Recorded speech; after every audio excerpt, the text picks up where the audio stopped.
ಇದೇಂಗಾಯ್ತು ಅದೇಂಗಾಯ್ತು, ಆದ್ರೆ ಬುದ್ಧ ಹೇಳ್ತಾನೆ ಸ್ಪಂದಿಸು, ಪ್ರತಿಕ್ರಿಯಿಸಬೇಡ ಅಂತ. ಹಾಗಾಗಿ ನಾವು ವಿಶೇಷವಾಗಿ ಮನುಷ್ಯ ಜನ್ಮ ಪಡ್ತಿದ್ದೇವೆ. ಅದಕ್ಕೆ ದಾಸರು ಹೇಳ್ತಾರೆ, ಪುರಂದರದಾಸರು ಮನುಷ್ಯ ಜನ್ಮ ಬಹಳ ದೊಡ್ಡದು, ಇದನ್ನ ಆನೆ ಮಾಡಿಕೊಳ್ಳಬೇಡಿರಿ ಹುಚ್ಚಪ್ಪಗಳಿದೆ ಅಂತ ಹೇಳ್ತಾರೆ. ಅಂತಂದ್ರೆ ಈ ಮನುಷ್ಯ ಜನ್ಮ ಈ ಎಲ್ಲ ಪ್ರಾಣಿ ಪಕ್ಷಿಗಳಿಗಿಂತ ವಿಶೇಷವಾದಂತ ಒಂದು ಶ್ರೇಷ್ಠವಾದ ಮನುಷ್ಯ ಜನ್ಮ. ಇದನ್ನ ನಾವು ಯಾವುದೇ ಕಾರಣಕ್ಕೂ ಯಾವುದೇ ಕಾರಣಕ್ಕೆ ಹಾಳು ಮಾಡ್ಕೊಂಡೆ ಭಗವದ್ ದರ್ಶನ, ಭಗವಂತನ ಮೋಕ್ಷ, ಭಗವಂತನ ಸಾಕ್ಷಾತ್ಕಾರವನ್ನು ಪಡ್ಕೊಂಡು ನಾವು ಮೋಕ್ಷವನ್ನು ಪಡೆಯುವಂತಹ ದೃಷ್ಟಿಯಲ್ಲಿ ನಮ್ಮ ಜೀವನ ಸಾಗಬೇಕು ಅಂತ ಹೇಳ್ತಾರೆ.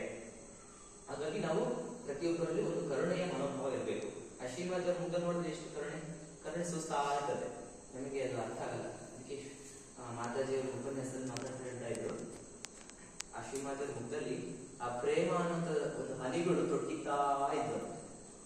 ಒಂದು ಲೇಖನ ಬರೆದಿದ್ದಾರೆ, ವಿವೇಕಪ್ರಭಾ ಲೇಖನದಲ್ಲಿ, ವಿವೇಕಪ್ರಭಾ ಅಂತ ಒಂದು ಪತ್ರಿಕೆ ಬರುತ್ತೆ ಮೈಸೂರು ರಾಮಕೃಷ್ಣ ಆಶ್ರಮದಿಂದ. ಅದರಲ್ಲಿ ಭಾವರಾಜ್ಯದ ಶ್ರೀಮಾತೆ ಅಂತ ಒಂದು ಲೇಖನ ಮಾತಾಜಿಯವರು ಬರೆದಿದ್ದಾರೆ. ಅದರಲ್ಲಿ ಆ ಲೇಖನ ಕೊನೆಯಲ್ಲಿ ಬರ್ತದೆ, ಶ್ರೀಮಾತೆಯವರ ಮುಖದಿಂದ ಆ ಪ್ರೇಮದ ಹನಿಗಳು ತೊಟ್ಟಿತಾ ಇದ್ವು. ಜೇನುತುಪ್ಪ ಏನು ತೊಟ್ಟಿರ್ತದ ಹಂಗೆ.